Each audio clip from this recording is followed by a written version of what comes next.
ఊరులు పరమైనచో క్రమంగా ఏ ఓ ఆర్లు ఆదేశంగా వచ్చును.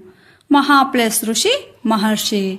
మహా ప్లస్ ఋషి. హా అంటే ఆ అంటే అకారమునకు. హాలో ఏముంది? ఆ ఉంది.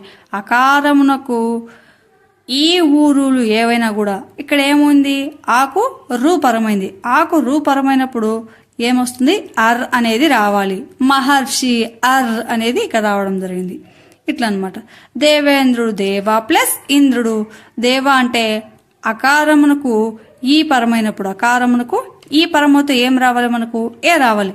దేవేంద్రుడు అంటే ఇక్కడ మనకు ఏ రావడం జరుగుతుంది. సూర్యోదయం. సూర్య ప్లస్ ఉదయం. ఇక్కడ చివరి వచ్చి ఆ వస్తుంది. ఆకు ఊ పరమైనప్పుడు మనకేం రావాలి? ఓ వస్తుంది. సూర్యోదయం ఓ. ఇలా ఓ వస్తే అవి గుణసంధి. ఈ ఏ ఓ ఆర్లను గుణాలని పిలవడం